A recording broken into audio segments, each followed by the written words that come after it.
Dear friends, this is episode number 31 of the Limitation Act.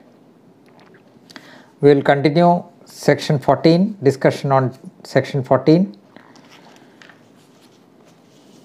I believe that with one or 1.5 episodes that will be over.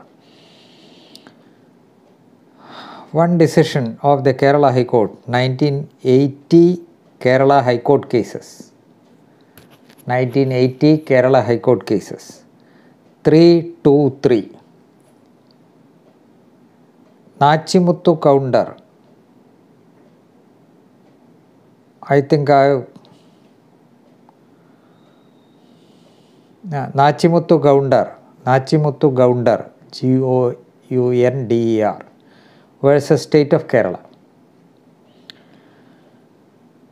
In appropriate cases, a suitor is entitled under section 14 of the Limitation Act to exclusion of the period when pursued unsuccessfully the remedy under Article 226. That means a remedy under Article 226 was resorted to. That was unsuccessful. The question was whether the period consumed by the writ proceeding, the period during which he was prosecuting the writ proceedings bona fide, could be excluded. In paragraph 16, the further question is whether the appellant is entitled to exclusion of the period when OP number so and so was pending. It is true that there are decisions which say that in appropriate cases a suitor is entitled under section 14 of the Limitation Act to exclusion of the period when he pursued unsuccessfully the remedy under Article 226 of the Constitution. That is, an Andhra decision was followed, Narayana versus Commissioner HR and CE, ILR 1962, Andhra Pradesh, 865. But to enable him to avail the exclusion, the right to sue must have been subsisting when the proceedings were initiated under Article 226. In the present case, even on the date when OP number so and so was filed, the right to sue for compensation for the value of trees have become barred. Therefore, the question of exclusion of the period when that original petition was pending does not arise for consideration. It is true that the period during which a party was prosecuting with due diligence a writ proceeding under Article 226 can be excluded for the purpose of a suit, no doubt about it. That is well settled. But at that time, when he filed the writ petition, the remedy was barred, and therefore he is not entitled to get exclusion of that period for the purpose of computing the period for a suit. Yes, another decision, 1979 Kerala Law Times 493, Abraham versus Sadanandan and others. 4 and 14 provided, sections 4 and 14 provide for different situations and they cannot be read together to exclude any period of limitation. The plaint was returned for presentation to the proper court on, let us take it, 7/11/1970. That is a date in that case. It was held that exclusion, if any, under section 14 stops with that date. Any period of grace granted for getting credit of the court fee already paid will not be a period of limitation provided for the Limitation Act. The practice of granting the plaintiff's time to present the plaint in the proper court to get credit of the court fee paid on the plaint in wrong court is not based on any statutory provision. I referred to the decision of Justice Varghese Kallit earlier. On that point, there is one more decision on that point, that is 2007 4 Kerala Law Times. 2007 4 Kerala Law Times, 848. Messrs. Videocon International Limited versus Messrs. Logos Traders, LOGOS. The court which returns the plaint under Order 7 Rule 10 has no jurisdiction to extend the period fixed by it for presentation of the plaint before the proper court. Rule 10A does not authorize the court to grant time to the plaintiff to present the plaint in the proper court. Rule 10A only authorizes the court to fix a date for appearance of the parties in the court in which the plaint is proposed to be presented. It is not the date of presentation of the plaint. Now, when a plaint is returned, you are granted 10 days time. That has nothing to do with the exclusion under 14. That period cannot be excluded. So that whenever such thing happens, if it is a suit, you must be very careful. Next, ILR 1977-1 Kerala 490. It is reported 1977 KHC 365. Padmini Kutty Amma versus Subbain Chettiar, Subbain Chettiar.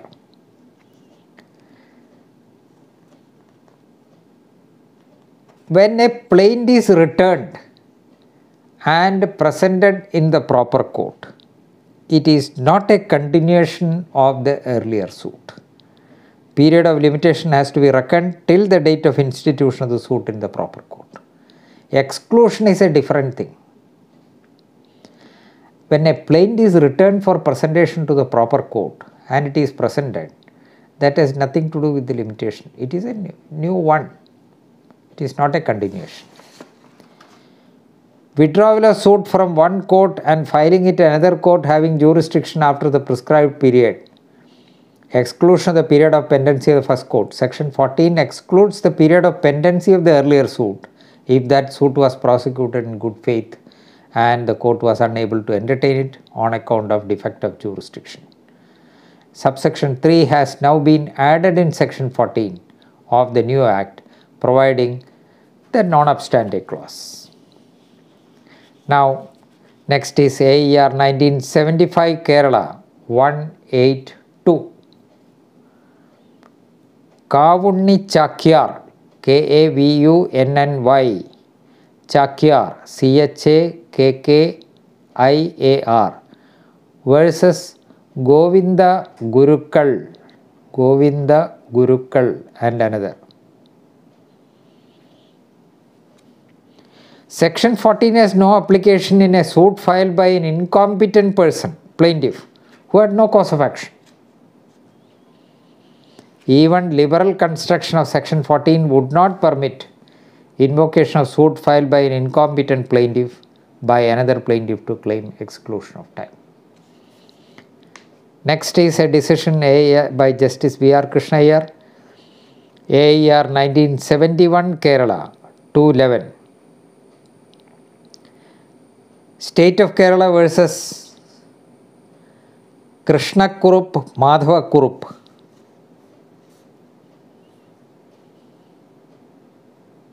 That is also while returning a plaint for want of jurisdiction, order granting extra period for presentation in proper court. It is not open to a court while it returns a plaint on the grounds mentioned in section 14 to give a further time to the plaintiff to present it in proper court. But appeal represented on legal advice during extended period only. Legal advice sought and given honestly constitutes sufficient cause for condonation of delay under section 5. For suit it is not possible. If a plaint is returned and it is represented in the proper court, question is whether it is within limitation. Section 14 can be applied and that period can be excluded, but not the period from the date of return to the date of presentation. If by that time the suit is barred, it goes. But so far as an appeal is concerned, the difference is this. Suppose an appeal is filed. That appellate court has got defect of jurisdiction. Appeal is returned for presentation to the proper court. It was presented after 10 days. There is justification for doing so. the period during the pendency of the appeal in the wrong court can be excluded under section 14, and the period of 10 days which was spent after the return of the appeal memorandum to the date of presentation of the appeal to the proper court, that can be condoned under section 5, not exclusion under 14. That is a difference which we have to note. 14 is different, 5 is different. But section 5 is not applicable to suits, it can be applied to appeals. When it is returned and when it is presented in the proper court, appellate court, it is out of time. So even after excluding the period during the pendency of the appeal in the wrong court, even if it is excluded, even then it is out of time. That delay can be condoned under section 5 of the Limitation Act if there are sufficient grounds for doing so. Next is 2007 4 KLT 392, advice of counsel. There, see, the facts are very strange. The name of the case is 2007 4 KLT 392. KHC also 2007 3 KHC 769. Hubert, Hubert, Pioli, Peyoli versus M. Abdusali and others. See, the facts are very strange.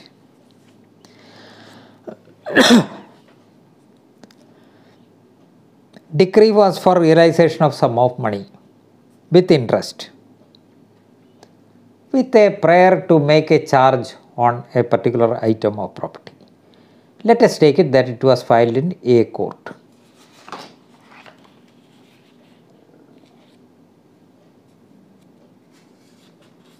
But the civil court ordinance, civil court amendment ordinance came into force in the meanwhile, and therefore the jurisdiction of the Munsis court was enhanced to rupees 15,000. Therefore, instead of the subcourt, A court is subcourt, it could have been filed, it should have been filed in the Munsis court. But that was the change made by the ordinance was not noticed by the plaintiff, and therefore he filed before the subcourt. Subcourt has unlimited pecuniary jurisdiction. So he should have filed it before the Munsis court, and it was returned for presentation. And that was presented before B court, which is a Munsis court. That was again returned on the ground that B court has no jurisdiction to pass a decree for making a charge on a property because the property lies within the jurisdiction of C court. So it was again returned. It was presented before the C court, and there, but as a charge or decree was sought, it was without jurisdiction, and therefore it was, as that defect was found out later by counsel, plaintiff filed an application for withdrawal of the suit for presentation before court. There, the time was excluded. In the absence of evidence to prove that the advice and action of counsel was tainted by malafidis, recklessness, or as a ruse, the prosecution of the case is bona fide. It happens sometimes. Therefore, the court condoned it, excluded it, that period.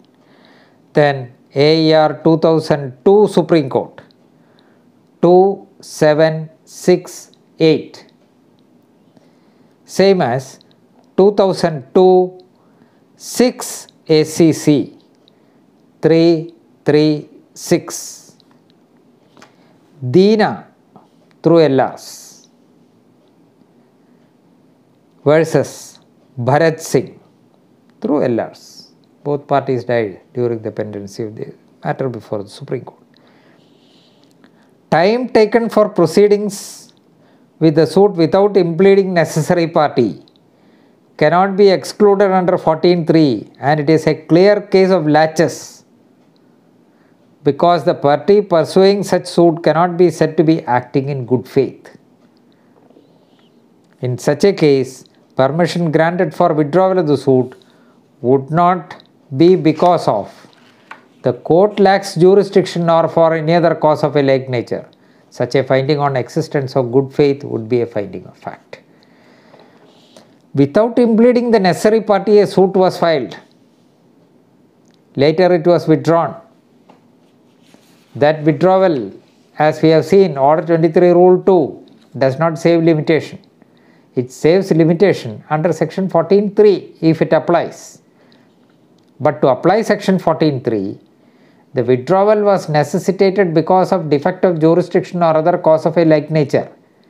Here it is non-impleadment of the necessary party which is a fault, a mistake committed by the party or a laches on his part, not because of defect of jurisdiction or any other cause of a like nature.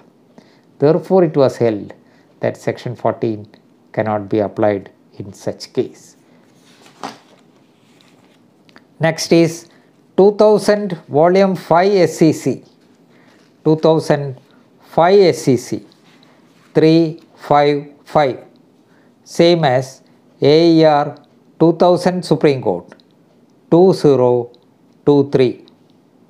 Sarathi versus State Bank of India. Sarathi versus State Bank of India. C14(1). Then we will go to that decision.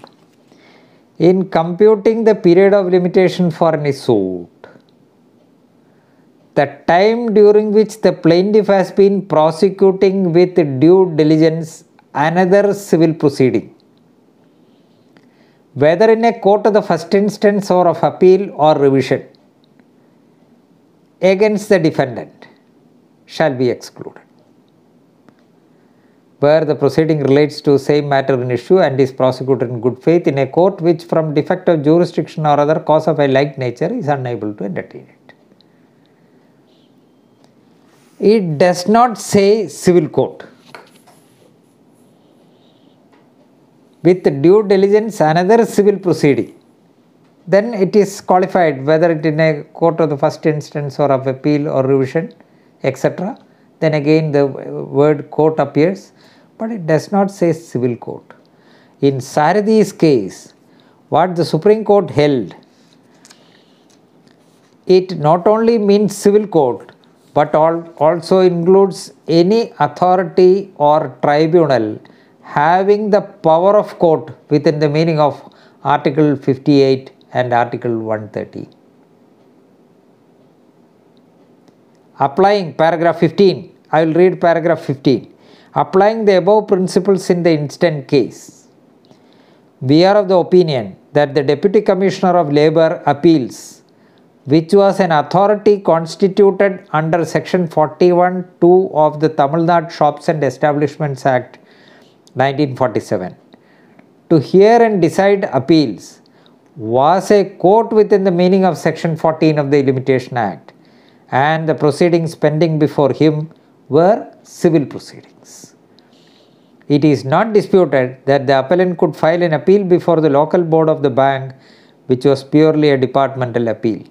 In this view of the matter, the entire period of time from the date of institution of the departmental appeal, as also the period from the date of institution of the appeal under section 41(2) before the Deputy Commissioner of Labour Appeals, till it was dismissed, will therefore have to be excluded for computing the period of limitation for filing the suit in question.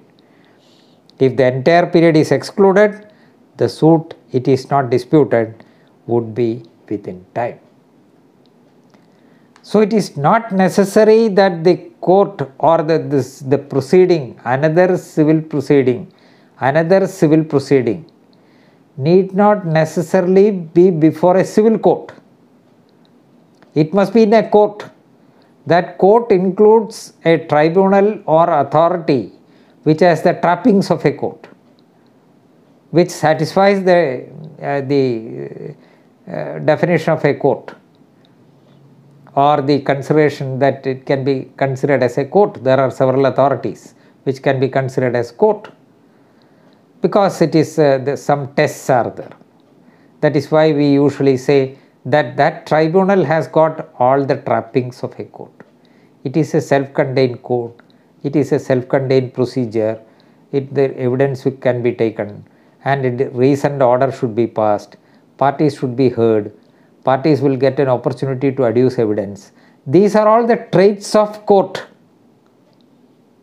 Though it is pending before a tribunal or quasi-judicial authority, if that authority or tribunal has got all the traits of a court, then it shall be deemed to be a court. Then section 4 to 24 of the Limitation Act will apply. Section 29(2) will apply. That is a test. That is a very difficult area. Yes, next is ILR 1994-1 Kerala 149. It is reported in KHC also 93, KHC 364, Tangamma versus Bharati Pillai.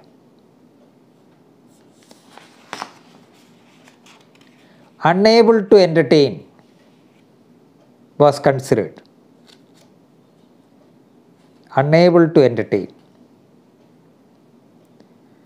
That was liability of the court to grant relief claimed, inability of the court to grant relief claimed in the particular suit, because it is not grantable, or because a suit of that nature is not maintainable. It is not a case which comes under section 14. It is the suit is not maintainable because of defect of jurisdiction or other cause of a like nature. On the merits it cannot be granted, is not a ground under section 14. Paragraph 5 and 6 you may read. I will read one or two. Paragraph 5, 6, 7 and 8. A mere, para 7 I am reading, a mere inability to grant the relief claimed in the particular suit because it is not grantable, or because a suit of that nature is not maintainable, though the suit is within the jurisdiction of the court, is not a case which falls under section 14(1). So that is a distinction. It is true that you are prosecuting a suit before a wrong court. What is that wrong court? Because of defect of jurisdiction or other cause of a like nature. That your suit cannot be entertained, or suit cannot be considered, suit cannot be decreed on the merits or on some other ground which disables you from getting that relief, is not a ground to say that the court, because of defect of jurisdiction or other cause of a like nature. Defect of jurisdiction or other cause of a like nature which is attributable to the court, not to the party. That is a distinction.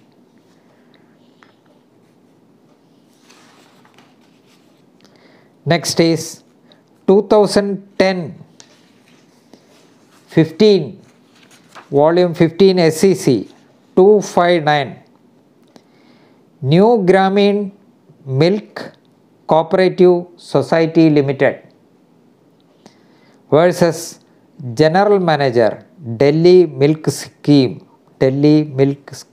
Government of India. That was under the Arbitration and Conciliation Act. The appellant was under a bona fide wrong impression that it could execute the award directly, being under the impression that the matter was governed by the new act. It was not, and therefore it was a mistake, and the appeal was and the proceeding was initiated thereafter, and it was the section 14 was applied. Please see paragraph 6, 7 and 8. That is a judgment by Justice R.V. Ravindran.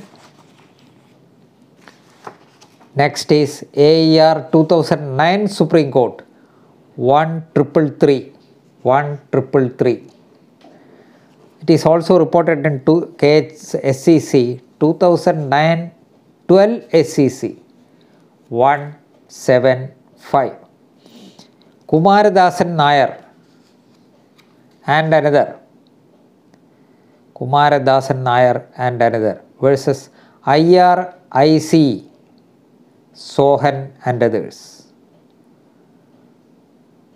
14.5 was considered. No, I'm sorry.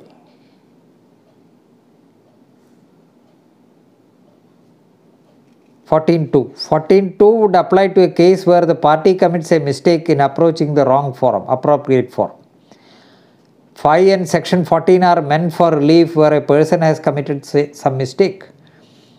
Where subsection 2 of section 14 per se is not applicable, the same would not mean that the principles akin thereto would not be applied. Mentioning of a wrong provision is by itself not a sufficient ground to take away the jurisdiction of the court. There, paragraph 13,